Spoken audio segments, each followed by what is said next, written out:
ఇది నిన్న అనంగా వచ్చింది. దీన్ని అయితే అన్బాక్సింగ్ చేద్దాం. ఎందుకంటే ఇది కొంచెం నాకేందో లోపల లీకేజ్ అయినట్టు అనిపించింది. చూడండి, ఈ విధంగా అయితే లీకేజ్ అయింది. దీన్ని ఓపెన్ చేసి చూస్తే కానీ అర్థం కాదు. దీన్ని అయితే ఫస్ట్ ఒకటి వచ్చింది, అదైతే బాగానే వచ్చింది. దాన్ని అతను ఓపెన్ చేసి ఇచ్చాడు, బాగానే ఉంది లోపల. ఇదే కొంచెం లీకేజ్ లాగా అనిపిస్తుంది. ఇప్పుడు ఒకసారి అయితే ఓపెన్ చేద్దాము, దీని లోపల ఏమన్నా డ్యామేజ్ అయిందో లేకపోతే అలాగా ఉందో అనేది. ఒకవేళ డ్యామేజ్ అయితే రిటర్న్ పెట్టేసేద్దాము. షట్ 511 అని పెడితే 3110 వచ్చింది. మరి నా మిస్టేక్ లేకపోతే ఏదో నాకు అర్థం కాలేదు. ఇంజిన్ ఫ్లష్ అంట, ఇంజిన్ ఫ్లష్ ఆయిల్ కూడా వచ్చింది ఈసారి. ఇంజిన్ ఫ్లష్ ఆయిల్ మనం యూజ్ చేయడం కూడా తెలియదు మనకి ఎట్లాగో కూడా. దీన్ని అయితే మనం వాడేది లేదు. దీని కింద టోకెన్ వచ్చింది, టోకెన్ కూడా తీసేసుకో.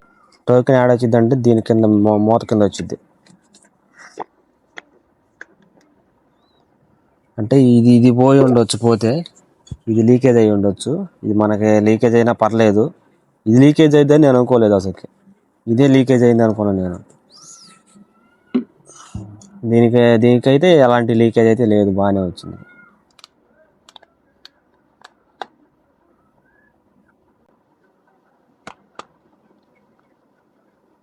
ఇదిగోండి 40 పాయింట్స్ టోకెన్. పోయినసారి దాంట్లో కూడా 40 పాయింట్స్ టోకెన్ వచ్చింది. సేమ్ ఇప్పుడు దీంట్లో కూడా అట్టనే వచ్చింది. ముందు దీన్ని అర్జెంటుగా స్కాన్ చేసేద్దాము, ఎందుకంటే మళ్ళీ ఎవరో ఒకళ్ళు కొట్టేసేస్తారు.